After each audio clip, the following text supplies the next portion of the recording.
Mas Ari sendiri, kunci kesuksesan dari bisnis itu apa?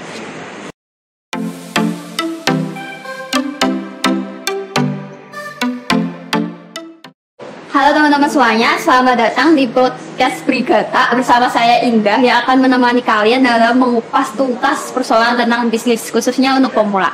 Ngomong-ngomong tentang bisnis nih teman-teman, anak muda zaman sekarang tuh ya, khususnya para mahasiswa tuh udah pinter nyari duit atau istilahnya cuan gitulah. Antusiasmenya tuh tinggi banget buat nyari cuan itu. Nah, tapi nggak sedikit juga dari mereka yang kurang ilmu-ilmu atau pemahamannya tentang gimana sih cara menjalankan bisnis yang baik dan benar itu. Oke, maka dari itu pada kesempatan yang hari ini yang sangat spesial, tentunya kita kedatangan bintang tamu yang super kece yang bakal jelasin nih gimana sih cara menjalankan bisnis di usia muda dengan kesuksesannya. Oh ya, disclaimer dulu nih teman-teman, kalau bisnis yang akan kita bahas ini bergerak di bidang jasa. Jadi tanpa berlama-lama, mari kita panggil Mas Ari.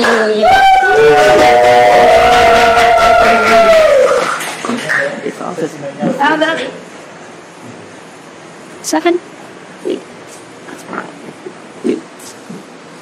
Gimana ini Mas kabarnya? Alhamdulillah sehat dan senang banget bisa diundang di sini. Selamat banget juga, makasih udah datang ya Mas ya sebelumnya. Tadi perjalanan ke sini lancar nggak Mas? Ini lancar karena ini kan dari Sabtu ya kebetulan tag-nya, jadi aman-aman aja. Dan UNES kalau weekend aman, tapi kalau misalnya hari biasa ya ini ya agak macet ya. Tapi nyari tempat ini nggak susah kan tadi? Mbak, karena ini tempat saya dari Maba ya sampai sekarang tuh di sini ya. Jadi ya ini kayak flashback semester 1, semester 2 sampai semester 4 sering kesini. Mantap. Sebelum kita bahas tentang lebih lanjut nih Mas mengenai bisnis apa sih yang Mas Ari jalankan, mungkin dari Mas Ari bisa perkenalan diri terlebih dahulu. Oke, halo semuanya, halo teman-teman. Perkenalkan, aku Ari Widodo. Aku mahasiswa UNES. Ini tepatnya dari program studi Ekonomi Pembangunan 2019. Waduh. Asalku dari Boyolali, kayak gitu kita. Deket dong.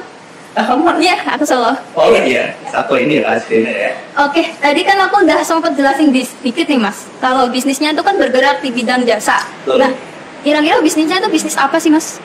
Oke, kalau bisnisnya sendiri namanya Onkos. Onkos itu merupakan sebuah bisnis yang bergerak di bidang jasa dan perdagangan, di mana kita fokus di bisnis kos-kosan ya, terutama kalau untuk jangka menengah ini 1-2 tahun ke depan kita fokus di area UNES. Kemudian untuk selanjutnya insya Allah kita bakalan ekspansi ke kampus-kampus yang lain juga. Keren, semoga lancar ya Mas rencananya. Amin, terima kasih. Oke, kenapa sih milih bisnis jasa kos gitu ya? Bisa dibilang gitu nggak sih? Yeah. Nah itu kenapa motivasinya tuh apa? Kan bisnis banyak nih, awalnya mula tuh kenapa motivasinya tuh malah ke situ? Oke, kenapa bisnisnya di bidang kos-kosan? Jadi sebenarnya ini itu ide awalnya itu bermula dari waktu pandemi COVID-19 tuh. Jadi pandemi COVID-19 yang menimpa kita ya, ini membuat mahasiswa itu pada belajar dari rumah, kegiatan kampus pada libur. Paling yang di kampus itu anak-anak organisasi yang memang punya kegiatan di kampus. Contoh kayak FBM, UKM, masih ada lah yang di kampus. Tapi mahasiswa pada umumnya pada di rumah. Jadi karena itulah, jadi kos-kosan di UNES ini banyak kayak kosong. Nah, karena itu kita melihat ini adalah sebuah kesulitan. Kesulitan itu kita rubah menjadi sebuah peluang yang mana membuat ide ini muncul gitu. Jadi kita lihat ini pemilik kos kehilangan pendapatannya, tapi para ini ya mahasiswa yang tetap pengen ngekos, informasi tentang kosnya itu juga terbatas gitu. Iya benar. Jadi gimana caranya kita bisa menjadi jembatan antara memang mahasiswa yang sedang mencari kos, dan cari kos itu kan kita tahu nggak mudah. Iya benar. Informasinya susah dan memang kalau misalnya pengen info lengkap tuh harus keliling satu-satu, makan biaya, makan waktu. Kita menyediakan informasi lengkap tentang itu, dan ya akhirnya bisa berjalan seperti sekarang seperti itu. Oke, keren banget deh. Mulai dari motivasinya aja udah bikin aku termotivasi banget. Nah, tapi awal mula jalan bisnis itu tentunya ada modalnya kan, Mas? Walaupun tadi kan jasa, pasti nggak banyak modal, tapi adalah modal. Nah, itu berapa dan awalnya tuh untuk apa modal itu? Oke, sebenarnya bener ya, kalau misalnya modal itu pasti ada. Ya. Tapi modal itu memang nggak selamanya itu harus uang yang banyak gitu. Benar. Terutama di bidang jasa. Jadi bidang jasa ini adalah salah satu, misalnya teman-teman yang pengen mulai usaha, tapi terkendala, Mas Allah punya modal Mas kita uangnya terbatas, kita kumpulin modal dulu deh gitu kan. Banyak yang kayak gitu kan, kendala modal. Tapi perlu teman-teman ketahui bahwa untuk memulai bisnis ini tidak semuanya itu membutuhkan modal uang yang besar gitu. Memang ada bisnis-bisnis yang membutuhkan uang yang besar gitu. Contoh, kita buka laundry, kita harus sewa tempatnya, kita harus beli mesinnya dan lain itu membutuhkan biaya besar gitu. Tapi contoh kayak kita buka jasa. Balik lagi ngomongin laundry deh. Kalau memang kita mau buka laundrynya, kita harus beli alatnya. Tapi kalau misalnya kita mau yang penting usaha dulu, yang penting jalan dulu, kan kita bisa kerjasama dengan laundry yang sudah ada di sini. Pak, gimana kalau misalnya kita bantu pemasarannya, kemudian kita bagi hasil beromset misalnya. Nah, itu kan kalau dari sisi uang kita nggak perlu modal banyak. Kita modalnya itu adalah keberanian, kita modalnya kepercayaan, kita modalnya kerja keras. Nah, sama kayak bisnis on cost. Kalau kita dalam hal ini bangun kos bermiliar-miliar ya ini ya, kalau di UNES sekarang ya. Tanah mahal, bangunan mahal. Nah, tapi kita modal terbatas, kita memanfaatkan peluang yang ada, kita melihat potensi itu, kita bilang aja ke pemilik kos gitu kan. Bapak Ibu, kita dari on cost pengen bantu pemasarannya. Nanti kalau misalnya sudah berhasil dipasarkan, baru dikasih fitur kita. Jadi pemilik kos pun sebagai yang mempunyai properti tidak perlu khawatir mengeluarkan uang sebelum kamarnya itu terpasarkan gitu. Jadi saling menguntungkan, simbiosis mutualisme. Nah, untuk itu kita modalnya tuh, kalau uang itu sebenarnya hampir nggak ada. Cuma modalnya itu kalau di awal kita lebih gimana cara kita, kan kalau misalnya usaha itu kan harus membangun pasar dulu, harus menyediakan pos dulu biar orang percaya, harus ada transaksi dulu. Sementara untuk mencapai itu butuh waktu, butuh proses. Nah, kalau kita dari on cost sebenarnya dari awal itu lebih ke bagaimana untuk survive di sini. Nah, dulu itu sebenarnya kalau modal ya, ini modal bukan berbentuk uang, tapi ya lebih ke tenaga aja. Modalnya sih ada sebenarnya uangnya, tapi itu lebih ke gimana buat aku di sini bertahan hidup sambil menunggu agar bisnis on cost ini dapat menghasilkan uang. Jadi bisa dibilang modal awalnya tuh berasal dari keberanian, kepercayaan diri, relasi juga ya Mas. Relasi dari warga-warga gitu, kalau sama warga, sosialisasi juga nggak sih sama warga kalau ini on cost tuh apa? Iya itu tentu ya. Jadi modal terbesar tuh yang tadi keberanian dulu. Terus nama baik kita itu yang paling penting. Kemudian relasi sih sebenarnya kita di awal belum terlalu belum terlalu bagus ya, karena kita kan mulai juga dari nol. Iya. Warga itu gimana dari awal. Kita tentu memperkenalkan diri satu pos ke satu pos yang lain, kita keliling-keliling. Nah proses keliling-kelilingnya kan butuh ini ya minimal tenaga, bensin. Nah itu sebelum menghasilkan itu yang berat sebenarnya sebut bisnis. Bener banget sih. Terus dalam jalanin bisnis awalnya itu mulai dari keliling, entah sosialisasi keluarga itu Mas Ari sendiri, benar-benar sendiri atau ada temennya nih Mas? Oke, sebenarnya on cost ini aku nggak sendiri. Aku memimpin bisnis ini bersama dua orang temanku. Yang pertama itu namanya ada Audina, itu dari KD juga. Angkatan 2020. Oh, di bawahnya. Ya, beda setahun lah. Kemudian yang satu lagi namanya Ai, itu dari FIS, angkatan 2020 juga. Jadi kita bertiga. Yang di UNES itu awal-awal aku sendiri. Oh. Sendiri dulu berarti? Sendiri dulu. Cuma aku sih bagi job desk ya. Jadi tugasnya apa, Audina tugasnya apa, kita saling kerjasama lah. Mereka menjalankan itu dari rumahnya masing-masing. Kemudian yang di sini aku. Kemudian waktu UNES udah mulai masuk offline, itu baru mereka datang sini. Tapi sebelumnya sendirian aku di sini. Tapi itu adalah sebuah langkah untuk penghematan gitu ya, karena kan bener, kita bisnis belum jalan nih, belum dapat pemasukan. Kalau mereka bertiga di sini otomatis budgetnya kan besar kan, budget untuk makan, transport. Orang kita itu sebenarnya kalau ditanya modal uang itu kalau nggak sampai 500 ribu awalnya berarti. Iya. Itu cuman buat itu berarti truk bensin, buat keliling apa gimana? Iya, sebenarnya uang 500 ribu itu kalau kita sebagai mahasiswa itu besar loh, besar. Dan untuk bertahan itu kira-kira kamu kalau 1 bulan jajannya habis berapa? Indah? Ada sih hampir 900 mungkin ya. Itu makan doang? Ya, udah sama semua kebutuhan. Udah sama kebutuhan. 500 paling apa? Ya itu kurang lebih 2 mingguan lah ya. Kalau caranya itu kita modal awal kayaknya 500 ribu untuk bertahan hidup di sini. Untuk bertahan hidup di UNES ini, pokoknya gimana 500 ribu ini udah inilah gimana caranya dari 500 ribu ini bisa jadi bisnis ini berhasil. Jadi kalau aku sih dulu yang pertama kali aku lakuin dengan 500 ribu kan aku harus hemat-hemat kan, karena aku nggak mungkin lagi minta orang tua kan. Ya. Akhirnya ya waktu itu kita pokoknya misi pertama kita adalah bagaimana caranya bertahan hidup di UNES dengan selama mungkin dengan uang yang sangat terbatas. Wow, luar biasa.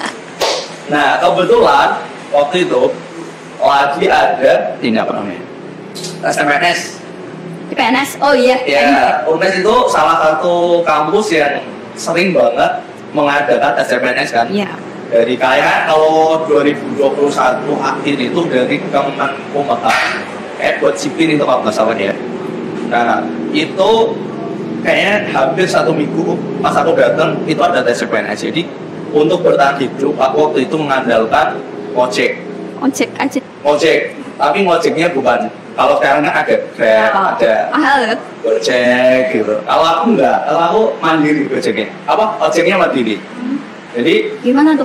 Aku tawarkan satu persatu orang yang tes di situ mau nggak nanti misalnya mereka kan banyak dari kota kan, ke stasiun, ke terminal, mau nggak nanti baliknya apa anterin gitu. Dengan harga misalnya nih Grab 30 misalnya, udah deh kamu nggak usah bayar 30, 25 aja gitu. Nah itu yang bisa buat salah satu yang bisa buat masukan tambahan ya. Jadi dengan 500 ribu ini masnya tuh nggak bergantung doang dengan 500 tapi juga nyari yang lain gitu kan. Nah tadi kalau nggak salah disebutin ada 2 partner ya. Nah itu WFA berarti ya dari rumahnya masing-masing. Cuman Mas Ari doang yang di sini. Betul. Mereka dari rumah masing-masing. Gimana pembagian job desk-nya? Kan itu WFA kan, nggak bisa koordinasi secara langsung. Nah itu sebenarnya di awal sih susah juga ya, karena kan WFH, tapi untungnya saya dapat partner yang klop gitu sama kita. Susah nih nanti. Itu benar-benar aku udah coba berpartner dengan cukup banyak orang sebelumnya, tapi ini yang paling paling cocok, paling bagus. Akhirnya walaupun mereka dari rumah masing-masing, job desk-nya itu bisa berjalan dengan baik. Karena aku sih baginya satu buat customer service, misalnya ada orang chat biar fast respon, biar cepat terlayani, itu ada bagiannya sendiri. Kemudian yang editing, yang buat promosi juga ada bagiannya sendiri. Jadi aku di sini punya keleluasaan untuk satu bisa mencari uang sambil mencari partner cost dengan berbagai cara lah. Misalnya waktu itu Gojek dulu, terus kemudian sempat juga Shopee Food, jadi driver Shopee Food. Kalau misalnya kamu waktu itu di UNES waktu pandemi, ada kemungkinan kamu pesen Shopee Food yang nganterin aku? Ada, tapi sayang baru masuk ke itu. Terus kan tadi jasa kos, tapi kan waktu itu mesti banyak kan jasa kos yang lain. Itu bedanya jasa yang ditawarin Mas Ari dengan yang lain itu apa? Mungkin ada spesialnya itu di apa gitu? Oke, jadi sebenarnya ya waktu pertama kali ide ini muncul ya, ini ide itu sebenarnya nggak sengaja dulu ya. Ini aku lagi mandi sambil apa namanya menikmati mandi kita kan. Kalau mandi itu biasanya pikir ini ya, apa bagian yang dipikiran ya. Overthinking kemana-mana gitu. Kadang-kadang ada inspirasi, ada tugas ini, jawabannya ini. Kadang-kadang pas itu ya. Ya benar. Nah waktu itu kebetulan kok dapat ide buat cari ide buat usaha kos-kosan ini. Akhirnya mulailah itu kita mau menjalankan. Tapi sebenarnya waktu ide itu muncul, aku sendiri nggak tahu udah ada pesaingnya belum sih di area UNES ini. Akhirnya ide itu muncul, aku bentuk tim, kita rapatkan, terus kita survei pasar. Ternyata ada beberapa yang sudah masuk duluan. Terus kita cari tahu mereka itu kayak gimana, keunggulannya apa, kemudian kekurangannya masing-masing gimana. Akhirnya kita memutuskan sebuah diferensiasi yang itu tidak dimiliki oleh pesaing kita yang ada di sini. Sebenarnya kita punya satu diferensiasi yang masih kita upayakan dan ini masih rahasia ya karena terkait strategi bisnis ini. Itu belum kejadian sebenarnya. Yang benar-benar diferensiasi pertama yang kalau misalnya ini kejadian bisa mendistrap semuanya. Belum kejadian sudah kita upayakan. Hanya yang sudah kejadian itu dibanding yang lain, kamu bisa cek nih kalau kamu masuk UNES ya, baru tahun kemarin. Iya kan? Baru. Kamu cek aja semua jasa pos yang ada di sini.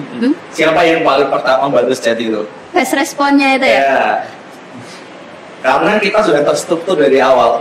Ini tuh bahasa ini, itu bahasa ini, itu bahasa ini. Jadi dengan permintaan yang begitu besar, kita sebagai pemain baru, sebagai pendatang baru, kita bisa inilah nggak kalah lah ya dalam memenangkan pasar itu.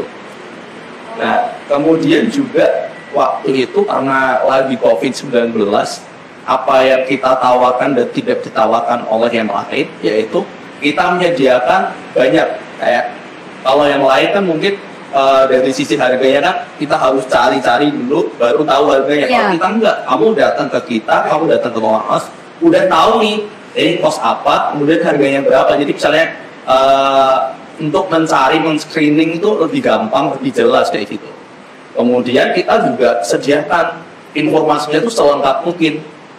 Pokoknya mindset kita adalah bagaimana mahasiswa yang memang punya kendala dalam mencari kos ini benar-benar dapat informasi yang lengkap dan benar-benar dapat data yang mumpuni untuk dipertimbangkan oleh mereka. Jadi mereka kita kasih informasi dengan tulisan fasilitasnya apa, harganya berapa, kemudian peraturan kosnya apa, kita kasih fotonya lengkap, kita kasih video reviewnya satu kos itu. Luar biasa.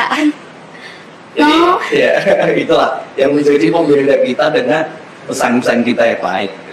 Andai dulu aku nemuan kos, tapi bener sih kayak yang lain tuh kayak nggak rinci, nggak detail. Kadang tuh harga nggak dicantumin, terus balas chat tuh lama banget berhari-hari. Padahal kita kan keburu butuh kan ya. Apalagi aku dulu tuh korban juga sebenarnya. Gimana? Gagal DP, udah DP nggak jadi. Ternyata udah ada orang yang full payment dulu gitu loh. Padahal kita DP duluan, nanti dibalikin. Padahal itu udah mau masuk kuliah banget. Aku sebel banget sih. Nah, respon pasar customernya tuh feedbacknya tuh gimana dengan layanan yang diberikan pada akhirnya? Oke, jadi balik lagi seperti kasih yang Malaki tadi ya, itu dari sisi informasi sebenarnya pas ya. Jadi ya walaupun siapapun yang pertama nge-booking itu kan yang manfaatkan harusnya gitu. Cuma ya mau gimana gitu kan? Ya, orangnya.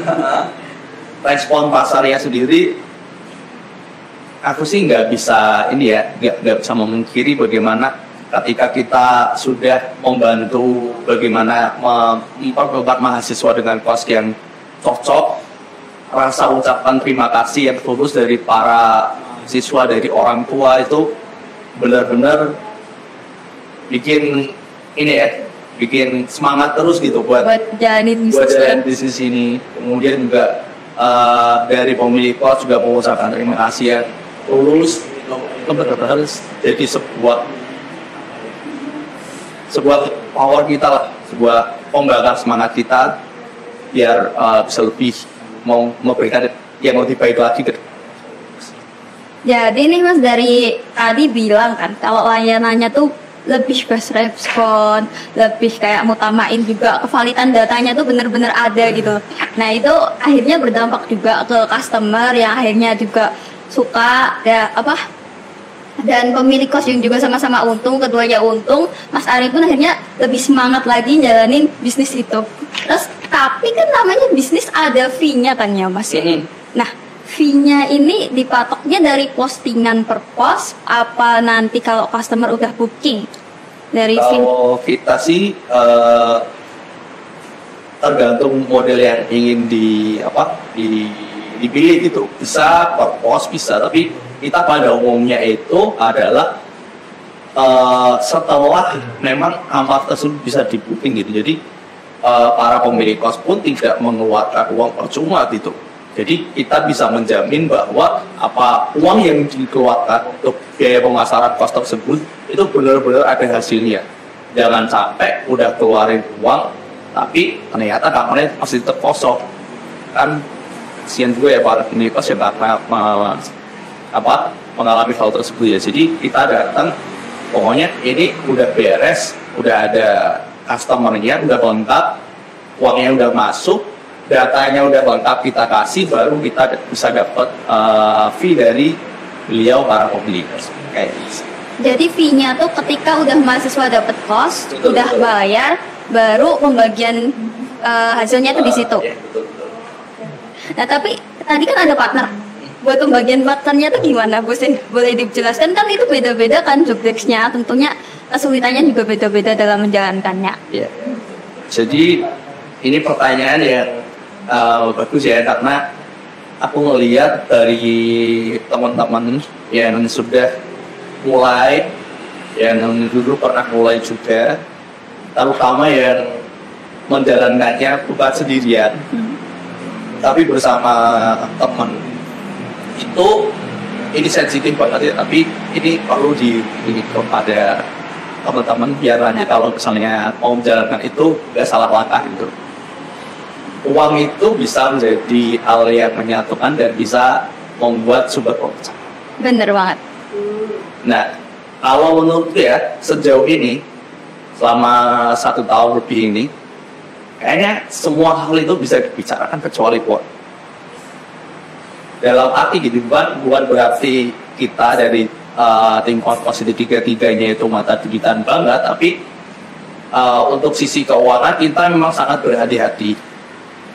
Bagaimana uang ini biar tidak menjadi masalah buat kita. Jadi kalau kita tuh dari awal udah komit, yuk kita bikin bisnis. Kalau di pertama kali aku bilang ya udah, nanti pokoknya uangnya kita bagi 3. Oh, rata bagi 3 ya? Kita bagi 3 rata. Nah, itu tapi kan itu sudah ada ini ya sumber ya, dasarnya lah. Oh iya. Dasarnya bahwa mereka tahu, aku tahu, mereka tahu bahwa kita akan dapat 1/3 dari bagian tersebut. Cuma berjalannya waktu seperti yang kamu bilang tadi bahwa job desk-nya itu kan nggak sama tuh. Iya, beda-beda. Nah, mulailah dari situ. Kita melihat job desk-nya kayak gini, tanggung jawabnya kayak gini, ada perbedaan di situ tanggung jawabnya. Ya udah kita bicarakan ulang mengenai persentasenya. Jadi yang tadinya bagi 3 rata, kita bicarakan lagi nih. Kira-kira kalau segini gimana gitu. Akhirnya ya udah dengan kesepakatan itu ada sedikit berbeda, tapi nggak yang berbeda banget itu untuk kita bertiga. Jadi sudah ada surat ini ya, materinya di atas materi tentang perjanjian ongkos ini, dari mulai job desk-nya apa, tanggung jawabnya apa, kemudian misalnya ada kerugian siapa yang nanggung berapa persen, berapa persen pembagian hasilnya dan lain-lain itu tertera di dalam sebuah surat perjanjian untuk kita bertiga. Jadi pada awalnya tuh emang pembagiannya rata gitu ya Kak ya.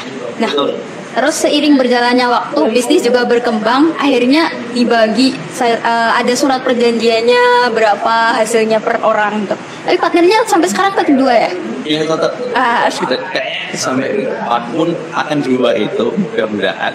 Kalau misalnya ada penasaran, saya belum kepikiran sih kalau sekarang mungkin suatu saat ternyata ini sekarang bawa ke depan sih kita tetap ingat sih. Kayak aku tadi lupa nanya, berarti Mas Ari ini udah jalanin bisnis on cost nih dari berapa lama? Berarti udah berapa tahun? Dari bulan Oktober 2021 ke ini bulan apa nih? Ini bulan Maret 2023. Iya, 1,5 lah ya. 1,5 dengan waktu segitu luar biasa sih, udah menjangkau pasar yang lumayan kan. Kemarin malam scrolling tuh IG on cost dan lumayan juga followersnya loh dari 1,5 tahun. Terus menurut Mas Ari sendiri kunci kesuksesan dari bisnis itu apa?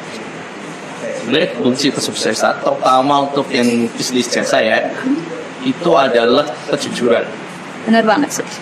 Itu merupakan kunci utama dan yang paling akan menentukan bisnis kita ke depan akan berhasil atau enggak, itu aku yakin kejujuran. Karena kita sekali jujur dipercaya orang itu juga akan mempercayai kita terus.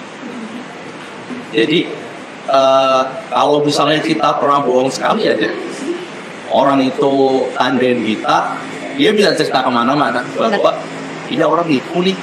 Udah, mungkin di hari itu kita bisa dapat uang, kita bisa dapat untung yang lumayan gede nih, tapi ke depan kita nggak akan kemana-mana karena kita udah nggak dipercaya orang lagi. Tapi kan kalau misalnya kita bisnis, ya paling penting itu kan jangka panjang ya, jangan sampai kita hari tapi ke depannya kita jadi jelek karena kita bohong tadi. Jadi yang paling penting menurutku ya jujur, terus kemudian inovasi. Kita harus mau belajar bagaimana bisnis ini, tren pasarnya kayak gimana sekarang. Karena tren pasar ini berubahnya cepet banget. Dari yang aku pertama kali mulai di Oktober 2021 itu sampai sekarang itu trennya itu sudah bergeser. Apalagi dengan medsos yang udah kemana-mana ya kan? Iya. Habit berubah dari yang sebelum pandemi ke pandemi, habitnya berubah. Pandemi berlangsung, habitnya berubah. Pandemi ke pasca pandemi, habitnya berubah. Dan itu bakalan berubah terus. Kalau misalnya kita nggak mau belajar, kita nggak mau inovasi, kita akan ketinggalan dan bisnis kita lambat laun akan dihabisi oleh yang lain. Jadi kunci dapat kepercayaan customer atau jalan bisnis dari Mas Ari sendiri itu ada 2. Yang pertama tadi kejujuran, ya, karena kejujuran. Kalau kita nggak jujur, pasti langsung customer tuh nyebarnya langsung cepet banget, apalagi dengan sosial media. Tapi begitu sebaliknya juga, kalau kita jujur juga bakal diiklanin secara nggak langsung juga nggak sih Mas? Nah, terus yang kedua tadi inovasi, nyesuaiin juga, apalagi tahun-tahun kemarin kan pandemi, terus sekarang udah pasca pandemi, pasti ada perubahan-perubahan yang makanya dari Mas Ari sendiri mengikuti dengan inovasi tersebut. Nah, buat teman-teman nih kalau mau nyari kos tuh gimana dan di mana sih Mas? Oke, buat teman-teman yang pengen cari kos, jadi teman-teman bisa buka aja media sosial kita, ada Instagram, TikTok, YouTube, Facebook juga ada, namanya @on_kos. On kos, nanti teman-teman bisa cari berbagai kos yang ada di area online untuk sementara ini, baik itu kos putra ataupun kos putri. Nah, contoh yang satu ini teman-teman, kalau saya lagi cari kos putri, teman-teman bisa langsung buat Instagram on kos dan juga lihat-lihat ada apa aja sih koleksi kos di on kos ini. Nah, misal satu contoh, ini ada kos putri, kamar mandi dalam, ini harganya 7,5 juta per tahun, di mana sudah tersedia lengkap ya informasinya, baik berupa fotonya, foto kamar dan lain-lain, fasilitasnya, keterangannya juga sudah lengkap di sini.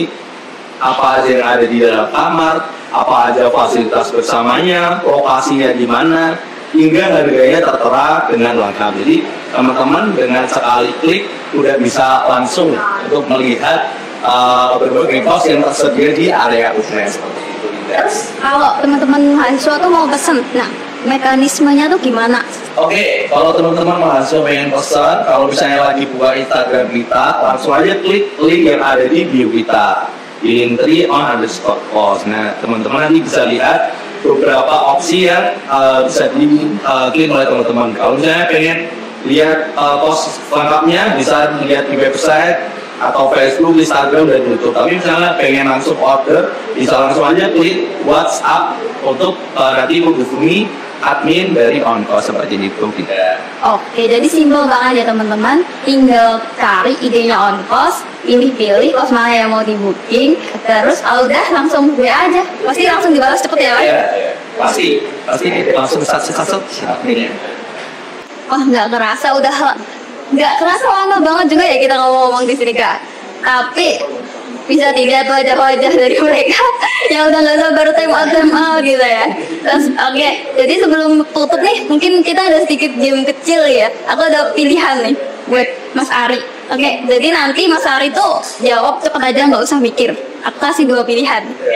Oke, pertanyaan yang pertama, ini ya, nanti aku hitung 1 sampai 3 ya. Oke, pilih kuliah apa kerja? 1, 2, 3. Halo deh. Jadi saya terus sekali. Halo.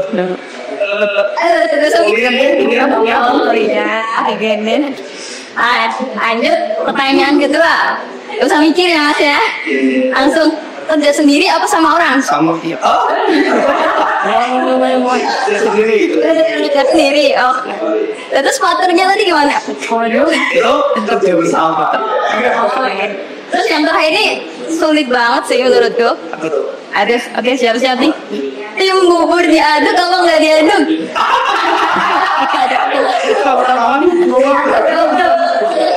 Bubur maunya diaduk apa enggak? Akhir aku memang bubur ke waktu sedikit ya. Aduh. Dan itu bubur tidak diaduk. Sama ini.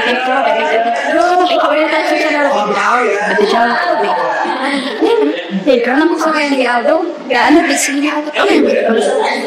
Iya benar banget. Oke baik teman-teman, udah cukup lama juga kami bercengkrama. Saya Indah pamit undur diri. Sampai jumpa di podcast Brigata selanjutnya. Jangan lupa untuk like, comment, and subscribe. Oke.